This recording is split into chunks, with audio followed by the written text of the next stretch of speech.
On June 23, 1972, President Richard Nixon signed Title IX into law. Title IX, we must respect it and protect it. I feel real fortunate that I'm a Title IX baby, because without it, you wouldn't know me. I feel like now more than ever, female athletes are fighting that fight to be heard. Some things that are systematic are not going to get changed overnight. Investing in women sports is positive for a lot of different reasons on and off the field. So it's like, what's the next step? I don't know, because every time I think the world is going a certain direction, the ground gets shaken right beneath me and we go right back. Sport can be a life-changing opportunity, and it is for many people. It allows them to jump into a different socioeconomic status. If we're cutting people off at the knees and not allowing them to pursue those opportunities, it'll change the entire, not only their lives, but it'll change the economy.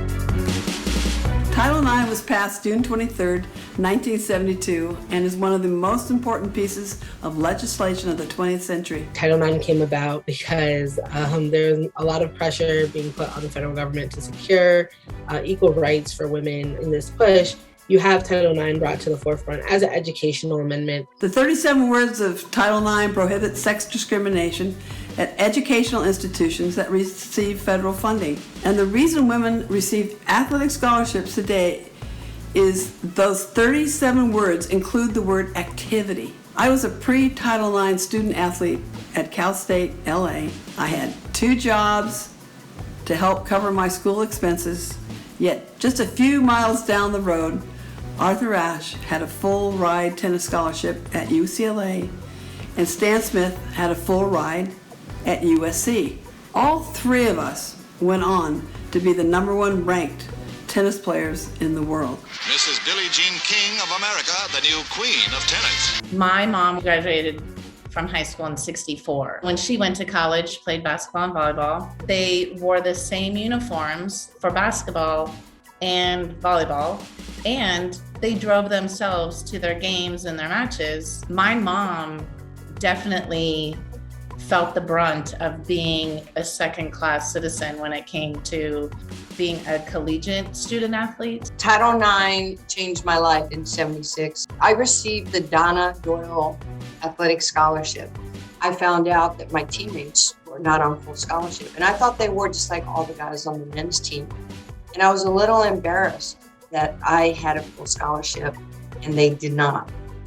And I didn't think that that was fair. There's 3 ways that schools were able to show that they were in compliance with Title IX. Implementation is one thing, enforcement is another.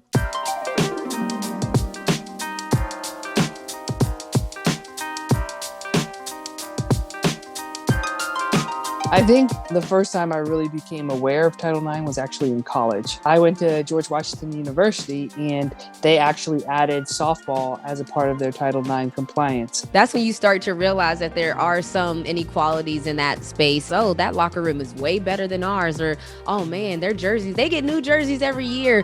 Even looking at what's going on with NCAA, a lot of people probably hear the term Title IX and you really see why it's needed. Yeah, I'm seeing it firsthand here at UNC a little bit. It gets frustrating sometimes, but I see the community around us is working hard to make it equal, to help get us to where we need to be. So I think it's really good to see those growth steps. Most people who play sports are not going to be professionals, but the opportunity to have an education and possibly even have an education partly or fully paid for at the collegiate level, that's a life changer. And those are benefits that'll last way beyond any athletic career.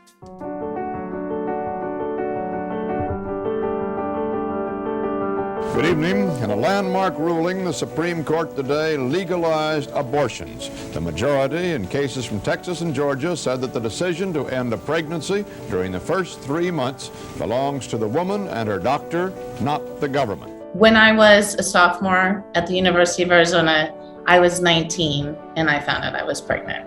I was engaged at the time and I was on the pill. I just knew I wasn't planning on having a baby, and I can choose to have health care that enables me to keep going through college as a student athlete without a pause, and I'm going to do that. I think the impact of Roe v. Wade and possible overturning it would have a huge impact on the sports landscape. For elite Olympic sports, your body is your livelihood. and whether or not you're able to come back, and what do you do in that year you're not able to compete? How do you make money? How do you handle sponsors and all these types of things? Like, it's a lot of consideration. And the restrictions on abortion and birth control also affect what happens in the event of a miscarriage, what happens in the event of a fetal anomaly. It just puts women in a really terrible position where you don't have control over your own body. I am a swimmer at the University of Austin, Texas, and it's been scary. We've had a lot of discussions about this. Luckily, Title IX does protect you to where if you do get pregnant, you can't lose your scholarship. But abortions are still going to happen. And with athletes who don't have the leisurely time schedule to just pick up and leave state because of our training schedules, you are putting a lot of female athletes at risk in just terms of their physical health. I just think there's so many ramifications of reproductive care and how that affects not only female athletes, but also all women. It definitely has the potential to change the landscape of what female athletic opportunities look like and who's able to pursue them. I wouldn't be surprised if we saw, for instance, future people invoking Title IX to try to talk about equitable access to education based on their inability to get a safe abortion. There it is. Austin will fire. You bet. I think progress takes time, and you need to make people upset to make progress. Was there ever a doubt?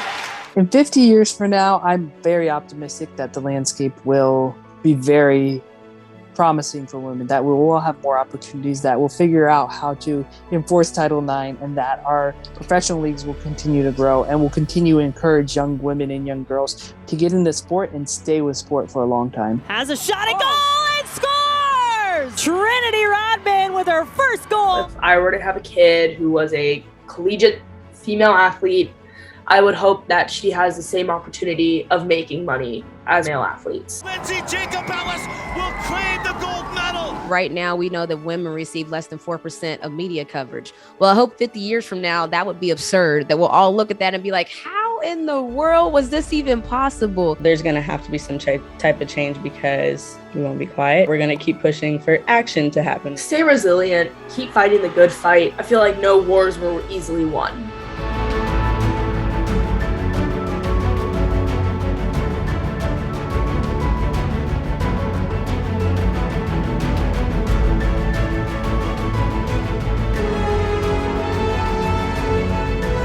Women, Black people, Puerto Ricans, Mexicans, and all the minorities, that all of us must stand up together